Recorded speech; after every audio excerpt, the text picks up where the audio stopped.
तो लिहाजा इंडिया ने खाने पीने की जो अशिया जो इंडिया से बांग्लादेश एक्सपोर्ट की जाती थी उनके एक्सपोर्ट पर रोक लगा दी।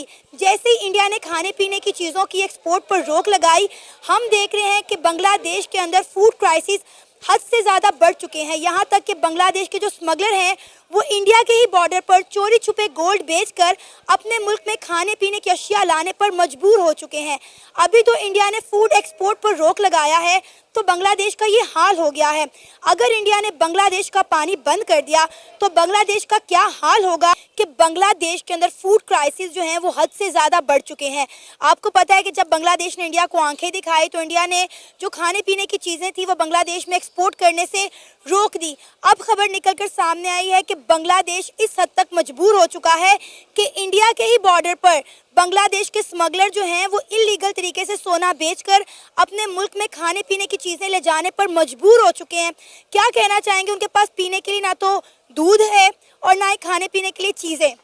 देखें, सबसे पहले जो आपने सवाल किया इसका जवाब तो मैं पहले भी कई बार दे चुका हूं और अपनी जो मेरी एक एडवाइस थी और जो मेरे दिमाग में पहले से था वो मैंने बता चुका था कि जब इंडिया ने बॉर्डर सील कर दिया, कुछ भी ना करें, सिर्फ बॉर्डर सील कर दें और इनको भूख के लाले पड़ जाएंगे। वो हो चुका है। अभी सिर्फ बॉर्डर सील किया है, अभी उनका पानी बंद करने की तरफ भी सोच रही है, अभी उनकी बिजली बंद। अगर ये पानी बिजली बंद हो गया तो आप सोचेंगे कितना बड़ा एक अलमिया जन्म लेगा बांग्लादेश के अंदर। अभी भी इनके पास वक्त है कि अभी आप मेज पे बैठें, मुज़ाकरात के जरिए बात करें। आपके पास जब डॉक्टर जयशंकर ने अपना सेक्रेटरी भेजा, आपने उसको ऐसे भेज दिया जैसे एक हमें किसी एक छोटे से मुल्क का कोई नुमाइंदा है, आपने भेज दिया। इनको ख्याल नहीं आ रहा कि इंडिया क्यों नहीं रिएक्ट कर रहा। भाई, इंडिया इस वजह से आपको कुछ नहीं कह रहा कि इंडिया ये सोच रहा है कि ग्लोबल पॉलिटिक्स जो चल रही है, अमेरिका, रूस, चाइना मुझे ये कहेगा कि आपकी ये वैल्यू रहेगी, आप एक छोटे से मुल्क से लड़ रहे। आपको इस वजह से वो सोचते हुए आपको मना कर रहे थे, आपको समझाने आ रहे थे, लेकिन आप समझ रहे थे जब उनका सेक्रेटरी आया आपको समझाने के लिए तो पता नहीं अभी भी ये हमसे डर रहा है। भाई, इंडिया आपसे डरता नहीं है, आपको जस्ट ये समझा रहा है कि आपके तुलबा तंजीम ने आपका इनकलाब लेके आया। वो भी बच्चे हैं, उनको समझ नहीं है इन चीज़ों की कि इनकलाब के असरात जो हमारे मुल्क के ऊपर आएंगे वो किस हद तक हमारे लिए डरावना ख्वाब साबित होंगे। वही देख लें, वो डरावना ख्वाब साबित होंगे क्या, हो चुके। बांग्लादेश का मैं कहती हूँ डाउनफॉल शुरू हो गया है। जिस दिन इंडिया ने बांग्लादेश का हाथ छोड़ा था उसी दिन ही बांग्लादेश का जवाल शुरू हो गया था। अब बांग्लादेश बुखलाया फिर रहा है, भाग रहा है, कभी पाकिस्तान से मदद मांग रहा है, कभी तुर्की से मदद मांग रहा है, तो कभी चाइना से मदद मांग रहा है। सर मैम, बात ये है कि मदद मांग रहा है, इसका ये होगा कि पाकिस्तान इंडिया के अगेंस्ट जाकर मदद करेगा, टर्की इंडिया के अगेंस्ट जाके मदद करेगा, चाइना इंडिया के अगेंस्ट जाकर मदद करेगा। तो क्या इस वक्त ये तीनों जिनका मैंने कंट्रीज का नाम लिया है वो इस वक्त इंडिया के खिलाफ जाने के सोच सकते हैं? तो जा रहे हैं ना, पाकिस्तान और इंडिया की तो वैसे ही नहीं बनती। आप देखें, तुर्किश में ड्रोन ऑलरेडी इन्होंने इंडिया के बॉर्डर पर तैनात किए। चाइना से इन्होंने J-10C जो है उनके फाइटर जेट्स मांग लिए हैं और वो लेने के लिए तैयार हैं। अभी मैं आपकी इस बात से अग्री नहीं करता, पाकिस्तान साथ देगा, लेकिन अभी फिल वक्त इस स्टेज के ऊपर पाकिस्तान भी सेफ एंड जा रहा है, क्योंकि पाकिस्तान को भी पता है इस वक्त कि हम अगर बांग्लादेश की हेल्प करते हैं तो हमें जो आलमी सतह का प्रेशर है वो काफ़ी ज़्यादा बढ़ जाएगा। रीज़न सिंपल, जनवरी को ट्रंप आ रहा है, ट्रंप और नरेंद्र मोदी की दोस्ती किसी से ढकी छुपी नहीं है। अगर पाकिस्तान इस वक्त बांग्लादेश की मदद करने जाएगा, और मुझे ऐसा लगता है करनी भी नहीं चाहिए, क्योंकि हम किसी की आग में क्यों जलाएं अपने मुल्क को। हमारे मुल्क के पहले क्राइसिस कम पड़े हुए कि जो हम दूसरों के मुल्क की लड़ाई लें। हमने पहले कुछ सीखा नहीं है। अगर हम बांग्लादेश की अभी हेल्प करते हैं तो हमें ये सोचना चाहिए, हमें जो गलतियां की हमें उससे सीखना चाहिए। हमने अमेरिका के कहने के ऊपर अफगानिस्तान से जंग लड़के ताल्लुकात खराब किए, हमने TTP तालिबान के खिलाफ, और जिसका हमने नतीजा 16 दिसंबर ब्लैक डे के तौर पे हमने मना लिया। यानी कि हमने अपने बच्चों की कुर्बानी भी दे दी। हम सरहदों पे तो जो कुर्बानियां देते हैं वो तो देते हैं, हमने अपने बच्चों की साने KPS किसको भूला है, आज से एक दिन पहले की बात है। यानी कि इतने बड़े सानहे से, इतनी बड़ी चीज़ों से अगर हमारा मुल्क नहीं सीखता तो अल्लाह ही हाफिज है हमारे मुल्क का।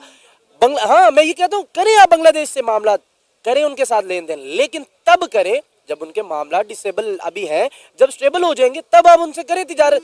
आप क्यों अपने मुल्क को बदनाम करवाने पे तुले हुए हैं कि जब आपको पहले 52 साल 53 साल नहीं याद आया बांग्लादेश क्योंकि जब वो स्टेबल था, अब उनको आपकी जरूरत है, आप उनको जरूरत को पूरा करें, आप उनको कहें भाई जाएं आप, ठीक है। मोहम्मद यूनुस जो है वो पिछले दिनों, तनवीर भाई सॉरी आपकी बात काट रही हूँ, मोहम्मद यूनुस जो है वो पिछले दिनों आकर पाकिस्तान के प्राइम मिनिस्टर शहबाज शरीफ से मिले हैं।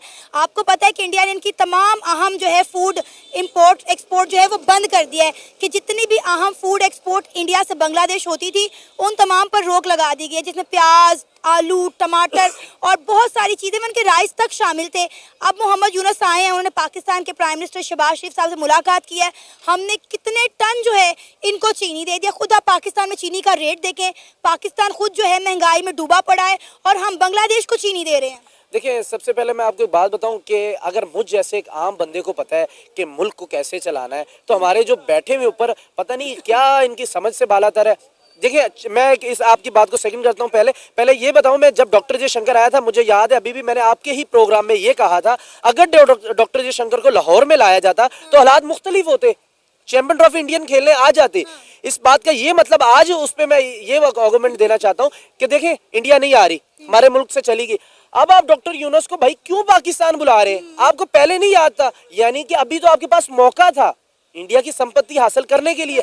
अब आप उनके साथ तिजारत करें। यार, हमारा दुश्मन थोड़ी है इंडिया, क्यों हमें ये सिलेबस पढ़ाए जाते हैं हमारा दुश्मन हमारा दुश्मन? हम इसी चक्रों में लगे हुए, वो हमारा दुश्मन, वो कहां से कहां निकलता जा रहा है और हम अपने नौजवानों को यहाँ पे जलीलो रुस्वा कर रहे हैं। ना हम नौकरियों में, ना हम आईटी में। हम आईटी में कहते हैं हमने आईटी नवाशरी बना दी, और यार खुदा के बंदे, अभी मैं आपके सामने ऑन एयर भी एक फाइल डाउनलोड करना चाहूँ ना, वो भी नहीं हो पाएगी। तो क्यों आप उनकी बुरी चीजों को देखते हैं? आप अच्छी चीजों को भी नोट करें। क्यों अवाम के ज़हनों के अंदर गंद घोला गया? अभी भी यही कर रहा है पाकिस्तान, हमारे सॉरी टू से, पर कहना पड़ता है कि अभी आपने क्यों यूनुस को बुलाया? भाई इसको बोले अपने मुल्क में बैठो। 53 साल आपको याद नहीं आई हमारी, अभी याद आनी थी जब इंडिया ने आपको ठुड्डा करा दिया।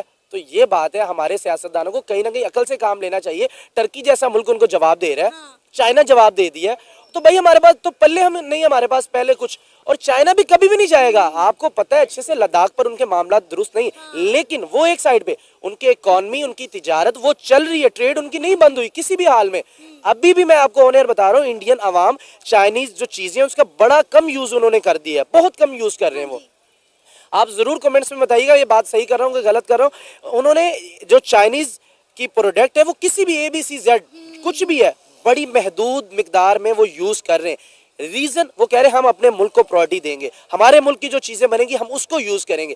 यानी कि चाइना क्या चाहेगा कि उसकी जो चीजें इतनी ज्यादा इंडिया के अंदर सेल हो रही, 150 करोड़ की आबादी है, वो यूज करना बंद कर देगी? तो चाहे जितनी मर्जी बड़ी इकॉनमी है, चाइना कहीं ना कहीं उसको डाउनफॉल पड़ेगा। जैसे आपको याद होगा कि पिछले कुछ दिन पहले रशिया के अंदर जब ब्रिक्स मीटिंग हुई, तो चाइना और इंडिया ने मिलकर ये डिसाइड किया था कि अगर हमने ग्लोबल पीस कायम करना है तो हमें आपस में पीस कायम करना पड़ेगा। और आपको शायद याद हो कि दिवाली के त्यौहार पर दोनों आर्मियों ने अपनी जो फौजें थी वो LAC से पीछे हटा ली थी, और दिवाली के जो तोहफे तहाइफ थे, मिठाई थी, वो एक दूसरे को जो है वो बांटी गई थी।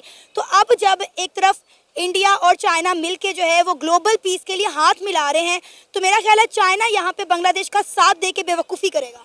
नहीं, मेरा नहीं ख्याल कि चाइना इतनी बड़ी बेवकूफ़ी करेगा, क्योंकि रीजन आप ब्रिक्स की बात कर रही हैं, वो उन्होंने करेंसी का भी तो कह दिया है। यानी कि आप एक साइड पे एक मुल्क के साथ मिलेंगे, और इसका क्या मतलब होगा? तीनों मुल्क के मफादात मुश्तरका तौर पे होंगे, बराबरी की सतह पर होंगे। तो चाइना इसी चक्रों में, अजीत दोवल आज की फ्लाइट से शाम 6 बजे की, अब जब हम प्रोग्राम रिकॉर्ड करें इससे 1 घंटा पहले चाइना पहुंच चुके हैं।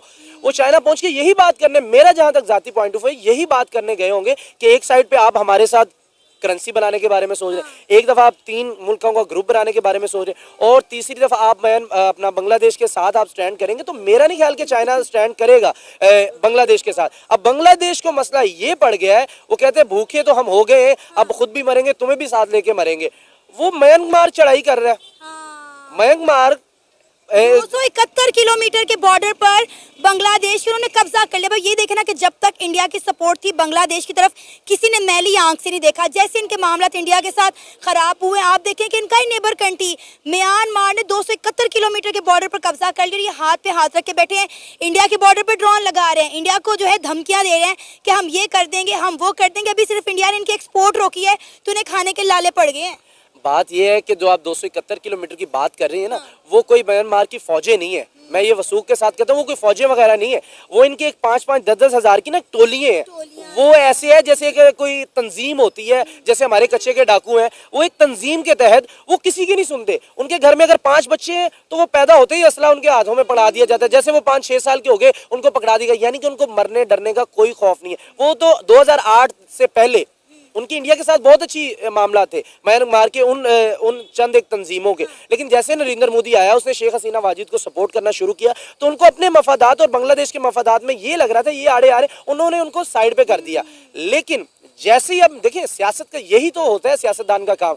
जैसे ही बांग्लादेश के साथ हालात खराब हुए तो नरेंद्र मोदी ने एक भीख के तौर पर 2000 मैट्रिक टन चावल म्यांमार को दे दिए और वो नमक हलाली पे उतर आए। अब म्यांमार को क्या चाहिए कि इंडिया जैसी इकोनॉमी कहे कि आओ भाई हम आपको चावल भी देते। अब म्यांमार का यहाँ पर ये सोचना है कि भाई बांग्लादेश से होगी दूरियां, अब हम इनसे करीबियां बढ़ाने शुरू कर दें। अब इंडिया को वो कैसे खुश कर सकता है? बांग्लादेश को नुकसान पहुंचा के। अब इंडिया भी इतना नहीं है कि उनको ना आइडिया हो कि हम म्यांमार के साथ अगर करेंगे, उनको सपोर्ट करेंगे तो इन्होंने हिट करना ही करना है। तो यानी कि कहीं ना कहीं इंडिया एक सेफ हैंड जा रहा है, अपने आप को सेफ हैंड लेके जा रहा है कि आप म्यांमार को खाने पीने को दें, उनको बोलें भाई आप ताकत बनाएं और आ जाए मैदान में। हम नहीं आएंगे क्योंकि हमारा नाम आ जाएगा। रूस और चाइना और अमेरिका हमें कहेंगे कि छोटे से मुल्क के साथ आप लड़ाई कर रहे हैं तो आप बड़ी इकॉनमी के हकदार नहीं है। जय हिंद, नमस्कार दोस्तों आपने वीडियो तो देखा ही होगा, पाकिस्तानी आवाम किस तरीके से अपना रिएक्शन दे रहे हैं। पिछले 6 महीने से इंडिया कंपनी इस बात से परेशान थी कि इंटरनेट मार्केट में मेड इन बांग्लादेश कपड़े को बहुत ज़्यादा तजबे मिल रहा था कि कोई सस्ता भी था, अच्छी क्वालिटी का भी था, लेकिन बांग्लादेशियों के अंदर का जुम्मा कीड़ा इंडिया के ख़िलाफ़ जागा और इंडिया का बॉयकॉट स्टार्ट हुआ। अब ये बॉयकॉट दोस्तों इंडिया का तो हुआ ही और हिंदुओं का भी हुआ। हिंदुओं को तो बदनसीबी और अपने देख ली, लेकिन आगे से बांग्लादेश ने ट्रेंड बंद करने का ऑर्डर दिया। और भी भाई क्या करते, इंडिया वाले ने मान लिया। अब इंडिया व्यापारियों ने भी दोस्तों ट्रेड छोड़ दिए हैं। ट्रेड बंद हो गया है, बंद कर दिए। सिर्फ सब्जियों नहीं दोस्तों, ऑटो पार्ट्स भी बंद हो गई हैं और 48 वर्कर भी हुए हैं अभी ये सब बहुत। और दोस्तों तो बांग्लादेशियों को पाकिस्तानियों का दर्द महसूस होने लगी, यानी कि जिस तरीके से पाकिस्तान के अंदर 200 रुपये किलो टमाटर, 300 रुपये किलो टमाटर मिल रहा है ना, वही चीज़ बांग्लादेश में भी स्टार्ट हो गई है। क्योंकि दोस्तों दोनों देशों की सिचुएशन एक ही है, तो दर्द दोनों को तो सेम ही होगा। वीडियो अच्छी लगी हो तो वीडियो को प्लीज़ लाइक कीजिएगा, सब्सक्राइब कीजिएगा हमारे चैनल को। मिलते हैं अगले वीडियो में, तब तक के लिए जय हिंद।